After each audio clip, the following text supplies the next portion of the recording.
Do you believe that long-term profitable growth is sustainable then, if things are done in the way that you say they should be? We've seen Apple, we've seen GE, Sure. Amazon. Will there ever be an end to it? Yeah. You know, there's a lot of naysayers out there that would question the very fundamental premise of my book, which is what do you need to do to sustain long-term growth? And a lot of naysayers that would say, well, in reality, that's not possible. It's nice to aspire to, but perpetual growth is just not possible. And I would point to, as an example, the very popular book. You know, Malcolm Gladwell came out with the book David and Goliath, and as he always does, he has this contrarian theory, which is to say, you know, in the biblical battle between David and Goliath, the conventional thinking was Goliath was the odds-on favorite, and it's just astonishing that this little upstart David was able to, you know, fell the giant.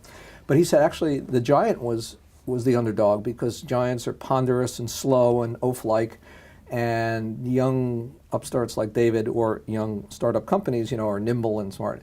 And that kind of thinking, you know, adds to a lot of people who think that you can't grow forever. You know, why is that? Well, the law of large numbers. You know, once you get big, it just, to continue to grow at 10% a year, it just becomes too hard, because you know, if Apple has to add $20 billion in new business as a $200 billion, it's just too hard. Or competition will eventually eat you alive. My answer to that is it is very hard to grow over the long term, but it's as simple as this.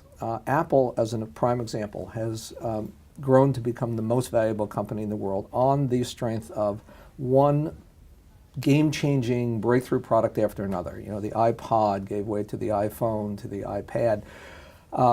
Can they grow? They're only as good as their last product. And if they continue to come up with new game-changing products, they will continue to grow. If they don't, they won't. It's that simple. You can never rest on your laurels. So it isn't easy, but it's possible. And in my book, I point to several companies that have outgrown the overall market, not just for 20 or 40 or even 60 years, but for well over 100 years. They're not growing 30% a year, but they're still outgrowing the overall market and the industries in which they compete by measurable amounts. Companies like Johnson & Johnson in pharmaceuticals, 3M, the maker of Post-it notes and Scotch tape, and thousands of other products that they've innovated.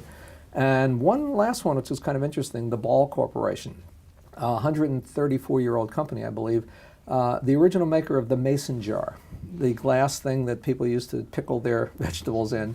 They've grown to become the biggest plastic and metal food packaging company in the country, and just through one innovation after another. So it is possible. It's not easy.